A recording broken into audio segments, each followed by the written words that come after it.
Today I'm so excited. I have Dina Sears-Graves, and she is the president and CEO of United Way, and we all know what important work the United Way does, but in 40 countries across the world, and just impacting and changing the lives of people who are probably in most desperate need. So excited because Dina has been with United Way for over 14 years, and so just knows what it's all about, and I'm happy to have you here, Dina. So welcome.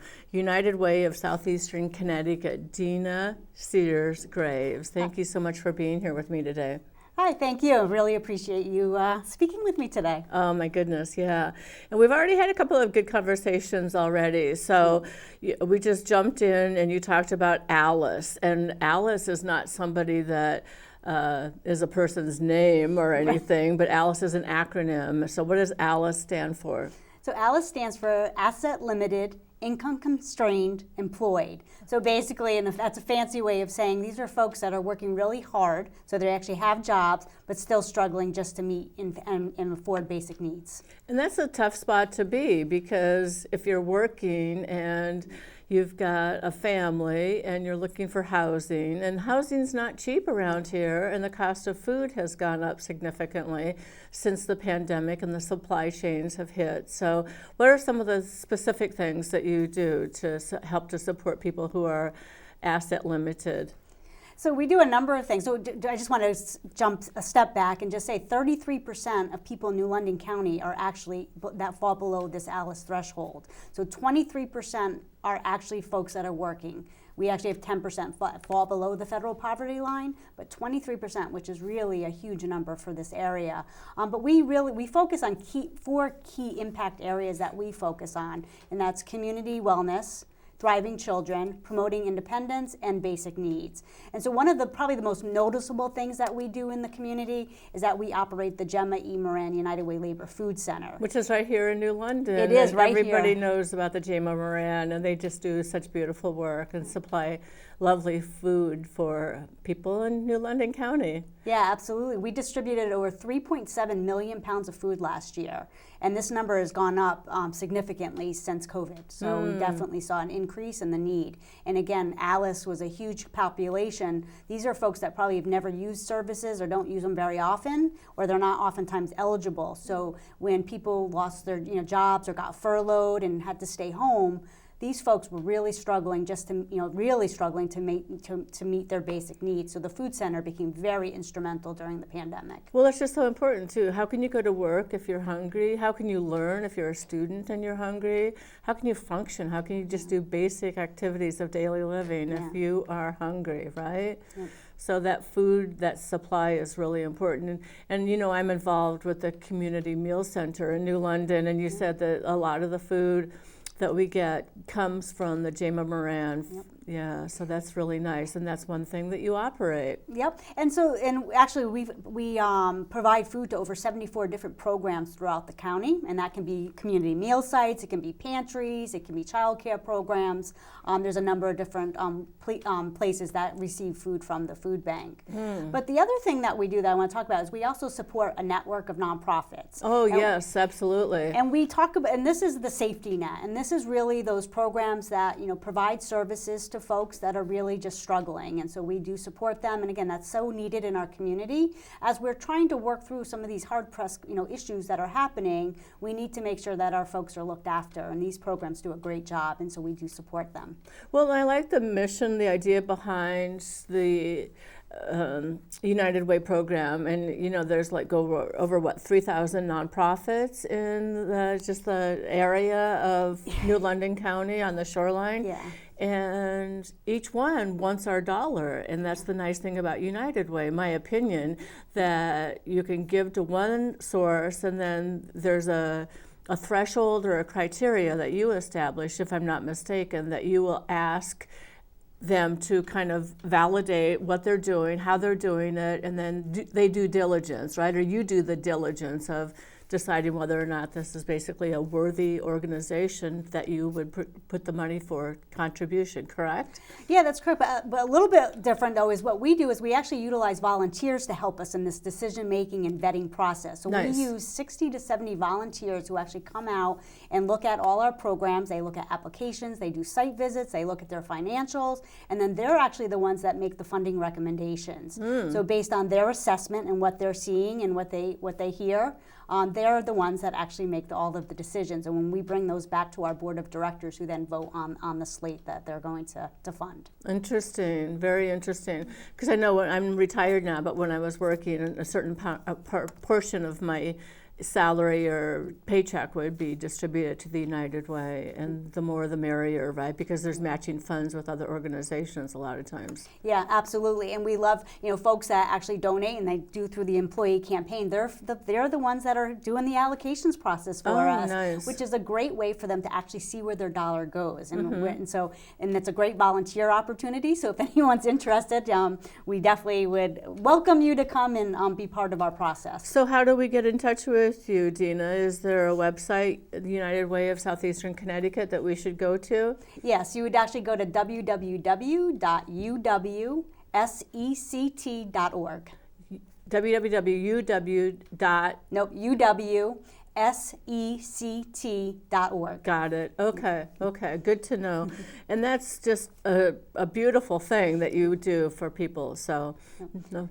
And one of the other things I want to talk about we do, which is a little bit different, but we actually look at root causes. So we actually work in what's called collective impact. And we have a couple initiatives that we're involved in where we actually work with not just nonprofits, we work with businesses, so for-profits, we work with governments, we work with the school systems, we work with residents, and we look at some of these most pressing issues that are facing our communities, and we try to get at the root cause. Why are these happening to begin with, and what can we do to fix that? And so we have groups that are working in the health and community wellness and also in financial stability. So that's kind of some exciting stuff. Again, at the end of the day, we'd love to put ourselves out of business if we don't have any of these issues facing our community. And so getting at the root cause is really the way to do that. So what are you finding when you're doing that research? What are the indications that are coming to surface? Are you getting some glimpses into the future for different ideas and programming?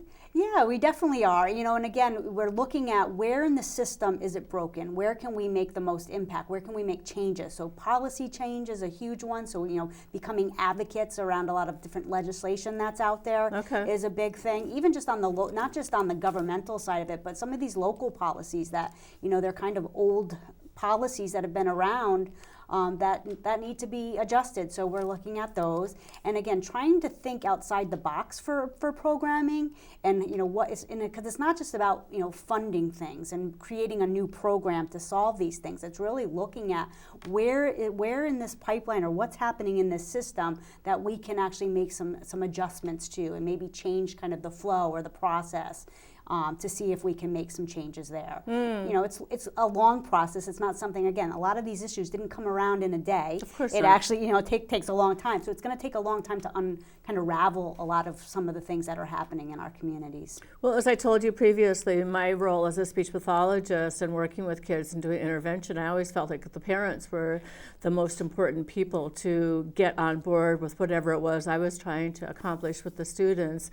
And so almost doing like triage, where it would be the parent, the teacher, and the child, and try to do that intervention. Are you doing some things with early childhood and helping parents with learning skills that would help them to be better, more informed? Yeah, we definitely have a holistic approach to this, and so one of the initiatives that we're working on is New Capacities. And what New Capacities is actually a program in Norwich, and we're looking at increasing the number of financially stable households that there are in Norwich. And so we are using the ALICE data. So we want to see that ALICE threshold increase. We want to see 66% of those households to be financially stable. And so what we're doing is we're working with the schools, so elementary, middle schools, and high school, to really get our kids prepared. So again, once they get out of high school, they can actually get a gainful employment, right? Not just we need to get them livable wages if they're not going off to college, or if they're not going into the military or some other credential type program. We need to make sure kids that that maybe don't have that ambition to do that, that they get jobs that actually have payable, good livable wage jobs. But in doing that, you're right, you have to work with the whole family. There's more to it. These kids aren't just, they're human beings, right? And there's like so many things that come in at them. And so a lot of times, some of these kids are, having to work just to help with their families, or whatever that is, and their families might be struggling to pay the rent, or those kind of things. So if we can come in and help and help them and case manage some of what's happening in the homes and work with the families, we bring them all together. So we're rising them all up. Nice. Are you seeing that the schools perhaps are doing something along the line of helping families to understand the financial that they need to be able to maintain, and management of the whole budgeting process and living within their means, that kind of thing? Well, I think the schools at the end of the day is really concerned about the kids, right? And we know that the family impacts the child, so they want to see those kids succeed. And so again, it all starts, you're right, at home. And so whatever the schools can do, they are on board to help. Again, they're out to help the children, of and course. so they are always at the table with us, trying to come up again with this, with ways to solve some of this stuff. So it's challenging. It's not easy. It's like one of those things again. There's always that, the schools have to be careful because, they teach the kids, right? And so how much does it go into it? You change lanes when all of a sudden you're working in the home setting, those kind of things. And that's why collective impact is so important, because it brings multiple different groups to the table. So it's not just the schools trying to solve this issue to help their kids. Now we're bringing the business community. So maybe it's about talking about job availability or job training type programs. It's about bringing, government to the table. It's all these different pieces that all come together to help solve these things. Well, that's lovely. I really like that idea. And it's really interesting, too. I think that sometimes people don't even know what resources are available. And, just like taxes are due shortly, right? And just knowing that there are people who will help you with the completion of that. And it's not a difficult process if you have the resources that you need to do it. Yeah, awareness is a big piece of a lot of the work we do, is getting people aware of the services, getting aware of the things that are available to them.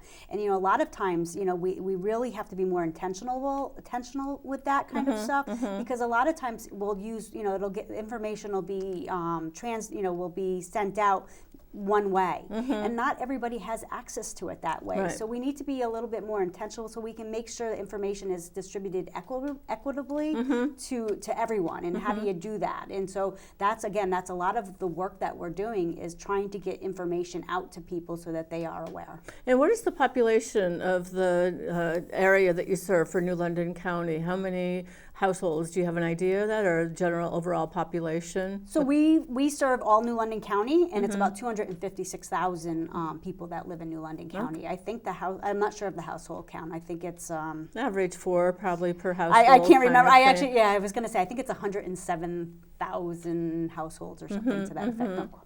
No. It's a huge task. I admire you for your tenacity and your vision and the work that you're doing. You must go home tired at the end of the day. I'm certain of that. And it's just such a rewarding thing. Do you have any stories of where you've been able to actually step out and make a difference and see the actual impact of the work that you do? Yeah, well, again, I'm going to go use the food center as an example. So we actually have 5 mobile deployments that go out every month. And so that's really our direct service that we provide to the community. It goes out and we do food distributions too. And, and it's amazing. We saw during COVID just the increase in volume that went through. But to see people, really come through those lines and just be so appreciative, just knowing that we were there was really amazing. And it was, so I always think about those stories, like, just I think back, and even now, we just had, last week in Stonington, and I've shared this story elsewhere, that, we're starting to see a huge increase in our numbers again of people that need food. And I think because we're seeing, the increase of cost of everything, right? Right, the cost has gone up. So what we used to see, we have a mobile in Stonington, and we would see about 60 or 70 households that would come through the mobile up in Stonington. In the last 3 months, that number has almost doubled. Over 100 and something households, would be coming through the lines. And what we're hearing on the line, so this past week, what we heard over and over was, I've never done this before. How does this all work? And so I think that's really telling, as because it goes back to Alice, right? People that have never used services before, but yet they're living paycheck to paycheck. They're on this budget, and all of a sudden something in the system, so the increase of food or the increase of gas prices, that can impact the budget. Of course. And so people have to make really tough choices, but they've never used a system before. So we're there, and we're like, well, it's easy. We're showing, this, here, we take care of your food. Hopefully you can use the rest of your money. You have to rebalance, right? Pay your mortgage, pay your utilities, pay your rent, whatever that looks like, right? So it's like that, we're income support for a lot of folks, but we're seeing that number rise incredibly. So, our goal is to always be there for our community, and we're doing it now, and we will continue to do so. Well, thank you for that. And the food, it's so interesting too, because I think that the food insecurity has really impacted us in so many different ways, and people perhaps are not eating as healthily as they used to. So is there some part of that you do suggestions on meals that they could prepare with some of the foods that they're being packaged up and receiving? So we do try to, especially with the mobile food deployments, we do put healthy items on that mobile. One of the great things is we have great relationships with our local farmers. Oh, that is so nice. So especially when growing season, and I want to put a plug into Coogan Farm. So Coogan Farm is a garden in Mystic, and it's part of the Nature Center. And what they do is all the food that they grow there actually comes to our warehouse and actually goes out on our mobile. So it's for our mobile food pantry deployments.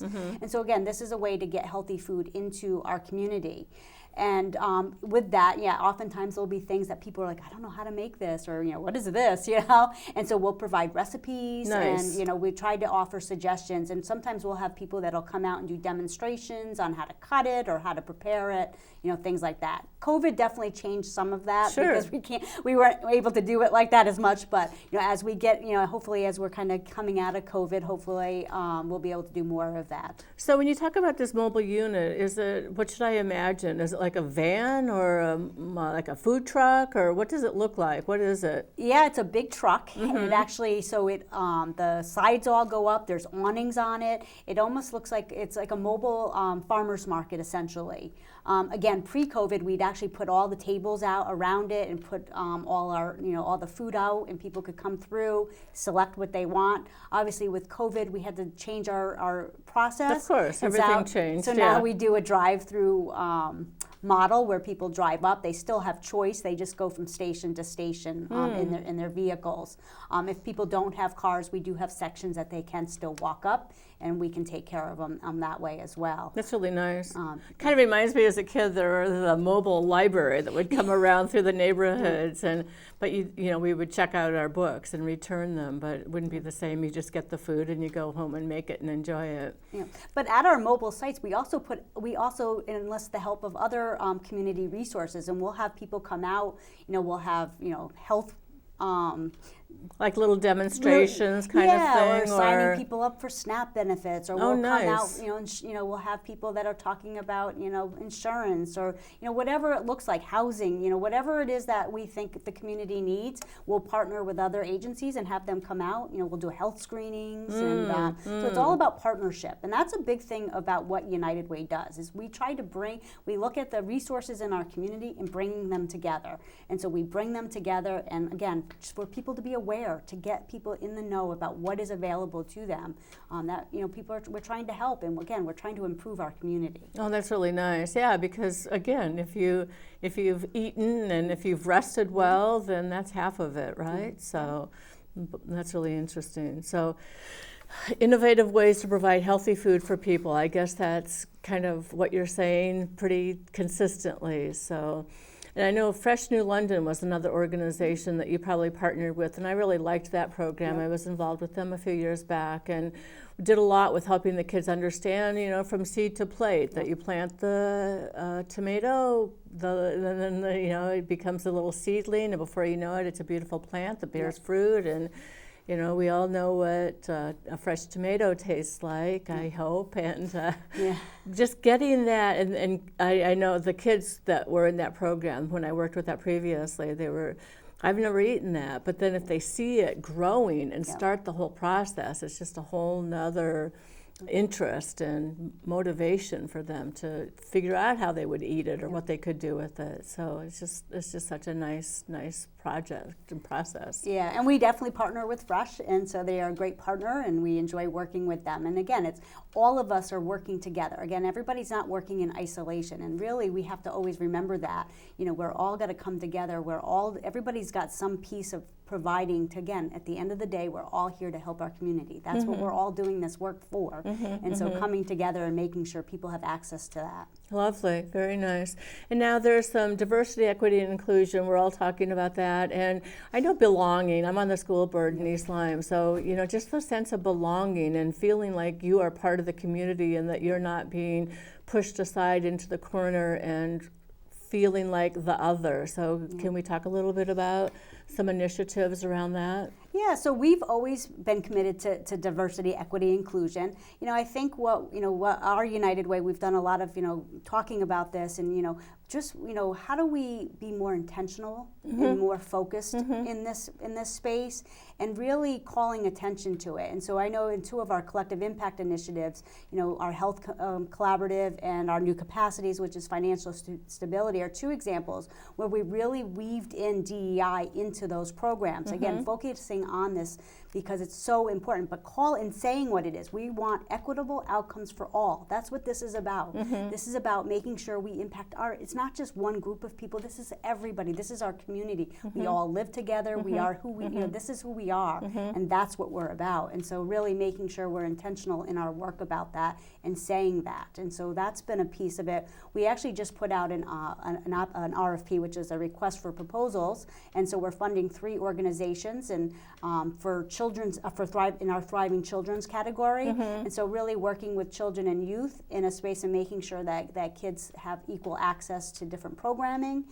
So that's been was a new funding source that we just provided to the community. So that's really exciting. Nice. Yeah. And what do you imagine that to look like? Do you have a sense for what kinds of proposals might be coming forward? Well, we already did. We selected 3 already, nice. Which is really exciting. So we're working with 3 organizations within Groton and New London area, which is really exciting. So they've just started, and we haven't seen reports come in. So, but I think it's really making sure again, being more intentional, in outreach and making sure you provide this information of the different types of programs that are out there. And so that's really a key piece to this. And again, you're right. It's about sense of belonging. I think that really, I think about even just some of the early days of my career. I worked in youth development, and that was always a big piece of it, was just making sure that kids just felt like they belong. And I think once once they had that security, that changed the outcomes tremendously. So I do think that is a huge piece of all the work that we do. Well, I think in identifying the talents too, the talents that exist with the youth or